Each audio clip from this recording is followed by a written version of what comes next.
Hi everybody, welcome back to SFN Life, the channel where we talk about all things related to post-viral illness syndromes, long COVID, microclots, post-viral illness like mold and Lyme disease issues, small fiber neuropathy, erythromelalgia, all these complex medical conditions that the medical community often doesn't help with or doesn't know how to help with. Thanks for visiting the channel. If you are interested in these topics, like and subscribe and click the notify bell so you'll be kept in the loop about what's coming in the future. This video is about grief and grieving the loss of yourself after you have chronic illness issues. Um, and I was trying to figure out the best title for this video, and me and my child together came up with this as the best one. And I think that's a really good line that we came up with together. My child has known me as a sick person for her entire life. So it's really important to, in my opinion, I've been sick for 15 years, over 15 years, which seems crazy to me because I'm 45 and that's 1/3 of my life, 33% of my life. And I spent the first, third plus of my life in school. In high school, I would have been 15 years old. So then you throw in college and graduate school, and there's just not much time when I actually spent my life actually living, doing things that were not work or school or like going to the doctor all the time. So I feel like it's really important to try to get back to the roots of who you are at a core as a person, your core values and beliefs, and what roots you and your soul and your spirit to the things that are important to you on the earth. And for me, that boils down to basically nature, art, and music.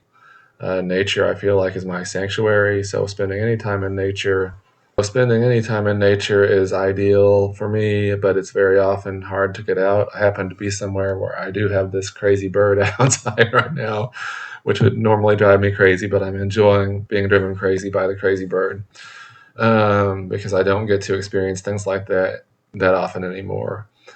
Music, has always been very important to me. Victor Hugo, who wrote Les Miserables, has this quote. Let me see if I can find it real quick. Les Miserables was first published in 1862. French Revolution was in 1798. But he wrote this quote. He's like this excellent writer. I would get along with him. He'd be like one of my dudes if I was growing up around that time period, I'm sure. The quote that he has says, "Music expresses that which cannot be said and on which it is impossible to be silent." He believed that music was a way to express unpopular opinions and things that were not permitted to be said. And there are plenty of times I have felt like that in this chronic illness world that I have been stuck in, which is basically like hell, because you have to walk on eggshells at doctors because they are gatekeepers. You cannot be completely honest because they may be dismissive and dismiss you from their practice if they don't understand the condition that you have and refuse to give you referrals. It's often impossible to get access to the care that you need despite enormous effort.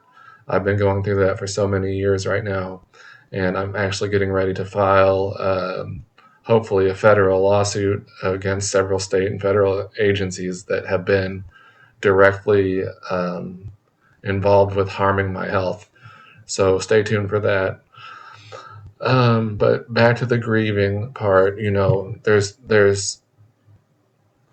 there are different stages of grief, and they come in waves at different times, and that occurs ongoing pretty much for everyone throughout life after traumatic experiences. So it's really important to be able to try to practice self-love and self-kindness and self-care, which is often very difficult for people like us because we have oftentimes a traumatic past. So here are some things that you can do to help yourself possibly feel better, but hopefully not feel worse, that may lead to your spirit feeling more free. So you can practice energy management, like staying within your energy envelope. But as someone with chronic fatigue syndrome, myalgic encephalomyelitis, I can tell you that my envelope is a different size every minute of the day. So to try to stay within that energy envelope is very challenging. So if you can aim to use about 80% or less of the energy that you have, that can help prevent crashes and things like that. Um, Mindful rest, like active rest versus complete rest. So you can incorporate short rest periods through the day, and you can do things like deep breathing and mindfulness meditation, or like lie in a quiet space, or better yet, outside in the sunshine, um, and absorb some sun and increase your vitamin D levels naturally and exchange electrons, uh, and have a little bit more energy that way. You can do some gentle movement exercises like yoga, or qigong. You can practice journaling. You can write poetry. You can draw pictures. You could do art therapy. You could take a walk. You could just sit outside and look at all the beautiful things that nature offers us to look at. You could create a gratitude journal. Um, you can eat nourishing foods that are both healthy and that you are hungry for. I don't know about you, but I'm often not hungry. Things that you can do that are within your control, and you don't have to do all of them at once. But if you do more of these things and practice more self care over time, then it will be easier to move forward. I'm going to have a video coming out soon called Reinvention, which is kind of a play on words, but I've had to constantly reinvent myself over and over again. So it's time to reinvention, because reinventing myself over and over again has been completely exhausting, and I cannot keep doing it. I also feel like community and connection and support are incredibly important, and there's an extreme lack of that as well in the complex and chronic health problem communities. Um, so that's all I wanted to talk about right now. I did want to give you a good example of grieving. The biggest project I ever completed in my life was creating a vineyard winery operation, and overall it was a 7-year process. I got sick near the end of it, and I was unable to continue the business. And it's hard because it's probably the biggest project that I'll ever do in my lifetime, I realize at this point. But I agree with that a lot, because I put all of my blood, sweat, and tears, all of my mental, physical, and emotional and spiritual energy into that business, and it was doing well at the end of the growth period and everything. And it was very hard to let it all go. And I think about it often.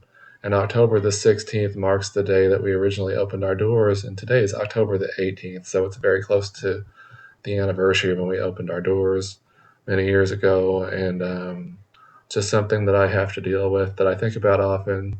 So I try to be grateful for all the things that surrounded that were not associated with any negative energy of any kind. So I'll post some pictures up here so you all can take a look. But that's one thing that I agree a great deal of, or about. And I hope you enjoy the pictures. Thank you for listening. If you've enjoyed this brief discussion, please comment below. I'm open also always to ideas and suggestions for improvement, constructive criticism, please. And feel free to reach out. I do have a new email address. It's called patientadvocacy@sfnlife.org. And if you check out the website, sfnlife.org, you'll see that there's been some updates made there as well. And the patient advocacy email comes directly to me. And if you're struggling with problems, I've literally been through the loop so many times, been through the ringer, that I probably have valid, workable solutions that may lead to some kind of progress to help you. I'm happy to do that. So thanks for watching, and stay tuned for updates in the future.